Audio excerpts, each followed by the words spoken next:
Good morning everyone. Tara magbasa na tayo ng ating libro guys. Magandang balita, Biblia. Today is 17 December 2023. Sunday po ngayon. Ingat sa mga magdi-day off. Today, ang ating babasahin ay nasa aklat ng ikalawang kronika, chapter 21, si Haring Jehoram ng Juda. Basa. Ikalawang kronika chapter 21 verse 1, namatay si Jehoshaphat at inilibing sa lungsod ni David sa libingan ng kanyang mga ninuno. Pumalit sa kanya ang kanyang anak na si Jehoram. Verse 2, ang iba pang mga anak na lalaki ni Haring Jehoshaphat ng Juda ay sina Azarias, Jehiel, Zacarias, Asarias, Mikael at Sifatias. Verse 3, pinamanahan sila ng kanilang ama ng maraming pilak, ginto at iba pang mahalagang ari-arian. Binigyan din sila ng mga may pader na lungsod sa Juda, ngunit kay Jehoram ibinigay ang paghahari sapagkat siya ang panganay. Verse 4, nang matatag na ang paghahari ni Jehoram, pinatay niya ang kanyang mga kapatid. Oops, ano ba yan? Ulit ko guys. Nang matatag na ang paghahari ni Jehoram, pinatay niya ang kanyang mga kapatid at ang ilan pang pinuno sa Juda. Kapatid guys, papatay mo. Verse 5. Ano yan ha? Talagang true na kapatid niya. Hindi yung kapatid lang sa kung ano. Basta kapatid yan sa dugo. Verse 4. Nang matatag na ang paghahari ni Jehoram, pinatay niya ang kanyang mga kapatid at ang ilan pang pinuno sa Juda. Verse 5. 32 taon siya nang magsimulang maghari at 8 taong namahala sa Juda. Sa Jerusalem siya nanirahan. Verse 6. Sapagkat napangasawa niya ang anak ni Ahab, ginawa rin niya ang mga bagay na hindi kalugod-lugod kay Yahweh. Nagpakasama rin siya tulad ng mga naging hari ng Israel, tulad ng sambahayan ni Ahab. Verse 7. Ngunit ayaw sa akin ni Yahweh ang paghahari ng angka ni David. Alang-alang sa kanyang pangako kay David, ipinangako ni Yahweh na ang paghahari ay hindi niya aalisin sa angka ni David magpakailanman.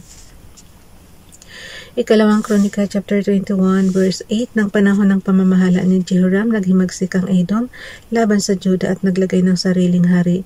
Verse 9, inilabas ni Jehoram at ng kanyang mga pinuno ang lahat nilang karwahe at sinalakay ang Edom. Gabi nang sila'y sumalakay, ngunit napaligiran sila at natalo. Verse 10, kaya mula noon hindi na muling nasakop ng Juda ang Edom. Naghimagsik din kay Jehoram ng Juda ang lungsod ng Libna dahil sa pagtalikod nito kay Yahweh, ang Diyos ng kanyang mga ninuno. Verse 11, hindi lamang iyon, nagtayo pa siya ng mga sambahan ng mga pagano sa mga burol ng Juda at nangunan sa mga taga-Jerusalem sa pagsamba sa mga Diyos-Diyusan. Siya ang nangunan sa mga taga-Juda para gumawa ng kasamaan. Verse 12, tumanggap si Jehoram ng isang sulat mula kay Elias na isang propeta ang sabi sa liham. Ito ang mensahe ni Yahweh, ang Diyos ni David, na iyong ama. Hindi mo sinundan ang halimbawa ng iyong amang si Jehoshaphat at ni Asa na hari sa Judas. Verse 13, sa halip, ang sinunod mo'y ang ginawa ng mga hari sa Israel. Inakit mo sa masamang gawain ang Juda at ang mga taga-Jerusalem, gaya ng ginawa sa Israel ng sambahayan ni Ahab. Pinatay mo ang iyong mga kapatid at kasambahay na mas mabuti kaysa iyo. Verse 14, dahil dito paparusahan ni Yahweh ang iyong bayan, ang iyong mga asawa at anak, at mawawasak ang lahat ng mga ari-arian mo. Verse 15, magkasakit ka ng malubha at luluwa ang mga bituka mo sa tindi ng hirap na daranasin mo sa araw-araw. Verse 16, ginamit ni Yahweh ang mga Filisteo at ang mga Arabong malapit sa Ethiopia laban kay Jehoram. Verse 17, kaya't nilusob ng mga ito ang Juda at sinamsam lahat ng ari-arian sa palasyo. Binihag nila ang lahat ng anak at asawa ng hari maliban sa kanyang bunsong anak na lalaking si Ahazias. Verse 18, pagkatapos niyon, si Jehoram ay pinadapuan ni Yahweh ng malubhang sakit sa bituka, isang karamdamang walang lunas. Verse 19, makalipas ang 2 taon, lumuwa ang kanyang bituka at dumanas siya ng matinding hirap hanggang sa siya ay mamatay. Hindi man lamang siya ipinagluksa ng kanyang mga kababayan, di tulad ng ginawa nila sa kanyang mga ninuno. Verse 20, si Jehoram ay 32 taon nang magsimulang maghari at 8 taon siyang namahala. Wala isa mang nalungkot sa kanyang pagkamatay. Doon siya inilibing sa lungsod ni David, ngunit hindi isinama sa libingan ng mga hari. Nandito na tayo sa aklat ng ikalawang kronika chapter 22, si Haring Ahazias ng Juda. Ikalawang Kronika chapter 22 verse 1, pagkamatay ni Jehoram ang bunsong anak nitong si Ahasias ang iniluklok ng mga taga Jerusalem upang maging hari. Ang ibang mga kapatid niya ay napatay ng pangkat na sumalakay sa Judas kasama ng mga Arabo, kaya siya ang ginawang hari ng Juda. Verse 2, talagang gumagawa ng parang si Father God na mayroon talagang isang matitirang angka ni David guys para maghari. Pero mong pinatay na lahat ng kapatid ni Ahasias, pero siya niligtas pa rin, buhay pa rin. Okay, ulitin ko ha. Ikalawang Kronika chapter 22 verse 1, pagkamatay ni Jehoram ang bunsong anak nitong si Ahasias ang iniluklok ng mga taga Jerusalem upang maging hari. Ang ibang mga kapatid niya ay napatay ng pangkat na sumalakay sa Juda kasama ng mga Arabo, kaya siya ang ginawang hari ng Juda. Verse 2, 42 taon na si Ahasias nang magsimulang maghari at 1 taon siyang namahala sa Juda. Bakit 1 taon lang? Sa Jerusalem siya nanirahan. Ang ina niya si Atalia na apo ni Omri. Verse 3, sinunod din ni Ahasias ang gawain ng mga hari sa Israel sapagkat ang kanyang ina ang naging tagapayo niya sa paggawa ng masama. Verse 4, tulad sa angka ni Ahab, hindi nalugod si Yahweh sa ginawa niya sapagkat ang mga ito ang naging tagapayo niya pagkamatay ng kanyang ama. At ito ang dahilan ng kanyang pagbagsak. Verse 5, ang mga ito rin ang sinunod niya nang sumama siya kay Joram na anak ni Haring Ahab ng Israel upang labanan sa Ramoth Gilead si Hazael na hari ng Syria. Sa labanang iyon, nasugatan si Joram. Verse 6, dahil sa nangyaring ito, ibinalik siya sa Jezreel upang doon magpagaling ng mga sugat. Doon siya dinalaw ni Ahasias. Verse 7,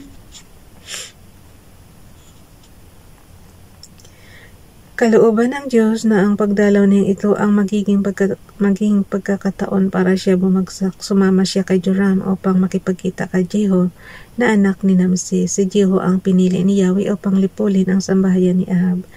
Verse 8, sa pagsasakatuparan nito natagpuan niya ang mga pinuno ng Juda at ang mga pamangkin ni Ahasias na naglilingkod dito, kaya't pinagpapatay niya ang mga ito.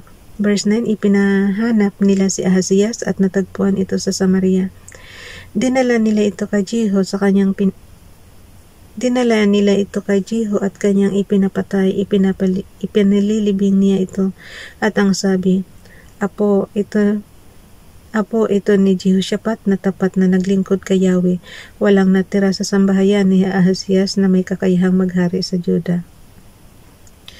Si Reyna Atalia ng Juda. Verse 10, nang malaman ni Atalia na ang anak niya si Ahasias ay patay na, pinagpapatay rin niya ang sambahayan ng hari ng Juda. Verse 11, ngunit naitaka si Jehosabet ang anak ni Ahasias na si Joas. Itinago niya ito sa isang silid tulugan sa templo kasama ng tagapag-alaga. Sa ganoong paraan, iniligtas ni Jehosabet ang kanyang pamangking si Joas. Si Jehosabet ay asawa ng paring si Joyada at kapatid.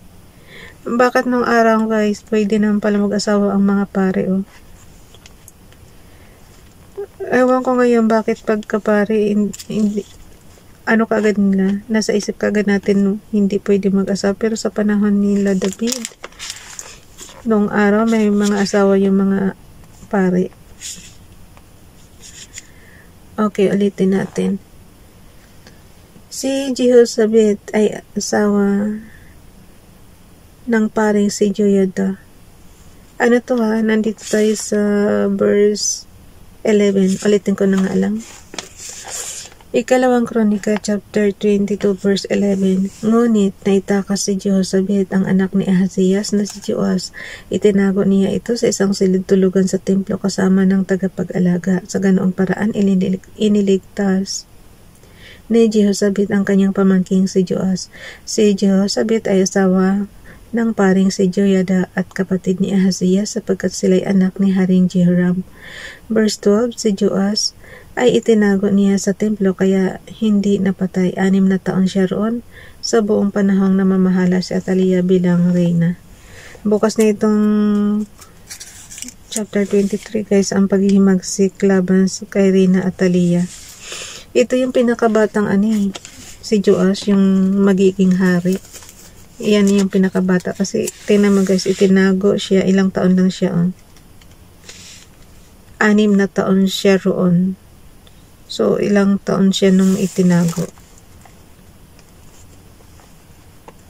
So, idagdag mo yung pagtago sa kanya tsaka yung ilang taon siya. So, ibig sabihin, baka nasa 7 years old lang siya, magiging hari na siya.